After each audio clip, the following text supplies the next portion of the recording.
2026년 7월 1일 매일성경 큐티 힌트입니다.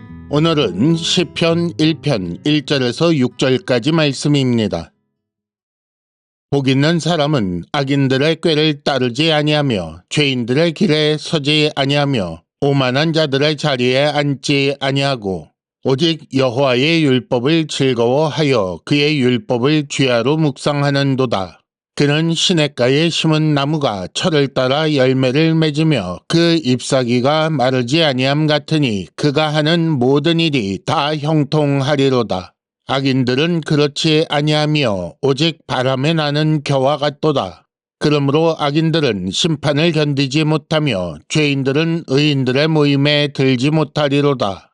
무릇 의인들의 길은 여호와께서 인정하시나 악인들의 길은 망하리로다. 아멘.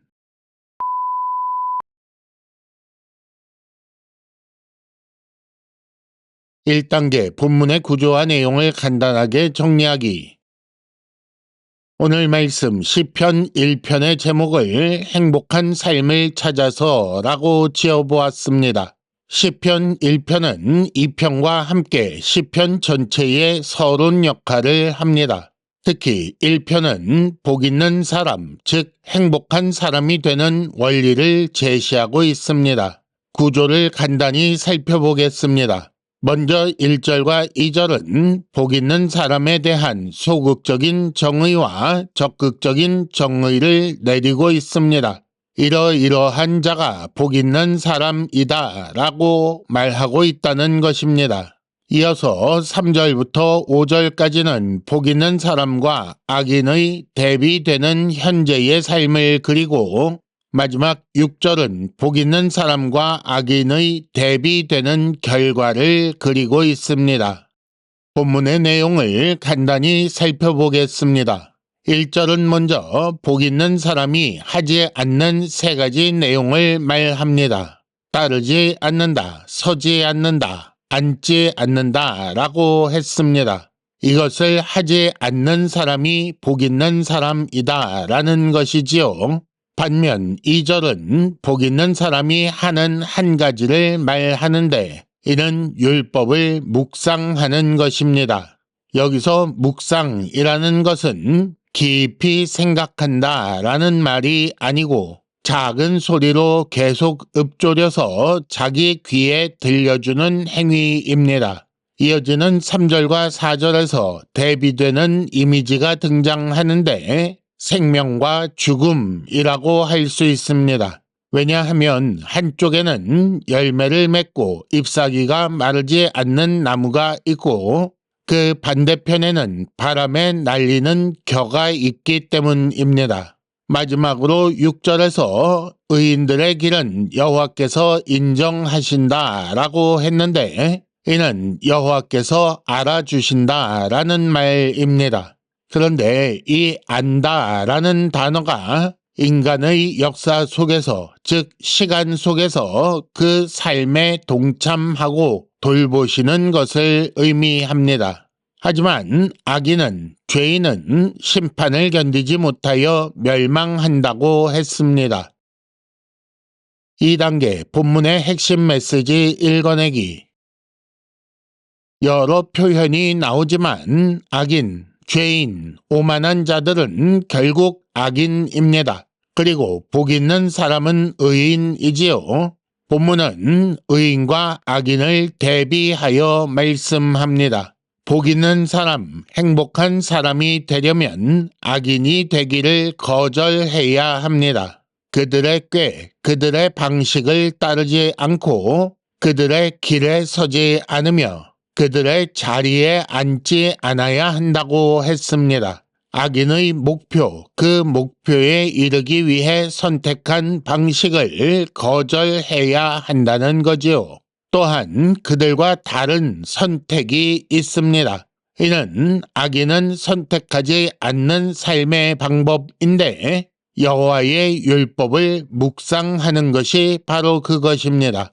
율법, 즉 하나님의 가르침을 자기 입으로 읊조려서 자기 귀에 들려주는 삶을 말하는데 이를 통해 자기 삶이 하나님의 가르침 아래 있게 하는 삶을 선택하는 거지요.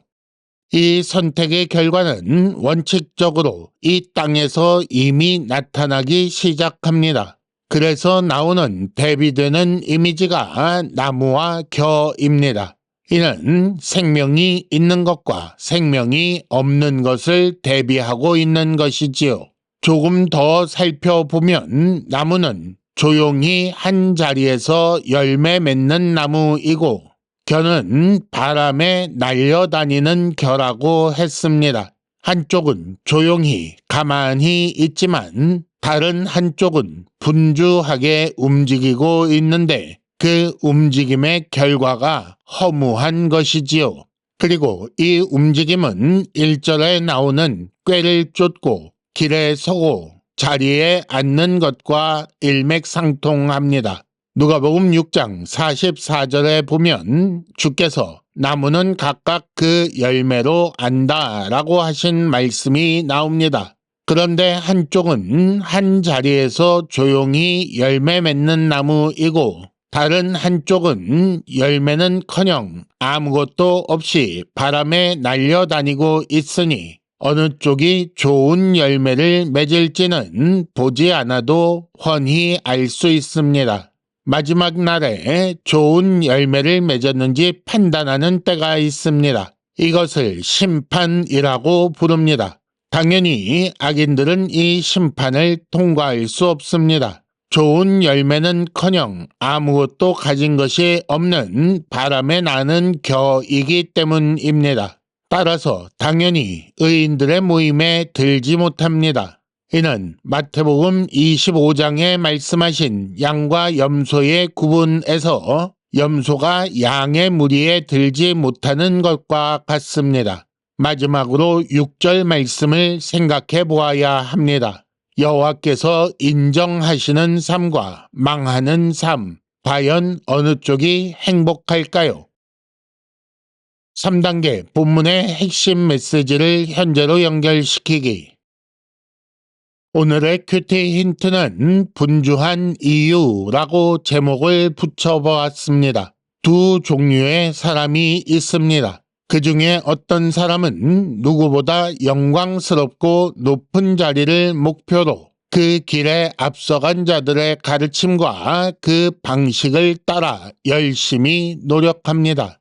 그와 다른 어떤 사람은 자기가 자기 자리를 정하지도 않고 하나님의 가르침을 스스로에게 들려주며 삶을 그 말씀 아래에 둡니다. 이렇게 두 부류의 사람이 있다고 할 때 지금 세상 사람들이 살아가는 모습은 어느 쪽이겠습니까? 당연히 첫 번째 부류에 속한 자들이 훨씬 많이 있겠지요. 그렇다면 그들이 얻는 것은 무엇입니까? 그들은 정말 행복한 사람이 되었는가요? 세상 모든 꾀를 따라 분주히 그들의 길을 달려도 겨우 바람에 나는 겨입니다. 오히려 하나님께서 심으신 자리에 가만히 있는 의인은 결실하지요. 왜 이런 결과가 나오는가? 여호와께서 인정하신다, 알아주신다라는 것이 바로 그 이유입니다. 여호와께서 그의 삶을 보고 알고 개입하사 인도하고 결실하게 하시기 때문에 의인이 결실하는 것입니다. 그렇다면 꾀를 따라 그 길을 달리는 삶이 무슨 소용이 있겠습니까? 그저 타의에 의해 움직이는 마치 바람에 날리는 겨와 같은 것이지요. 처음부터 여호와 하나님의 지배 아래 있는 것이 행복의 길입니다. 큐티 힌트입니다. 지금 무엇 때문에 분주하십니까? 이상으로 2026년 7월 1일 매일 성경 큐티 힌트를 마칩니다. 여러분 큐티를 통해 은혜 많이 받으시기를 바랍니다.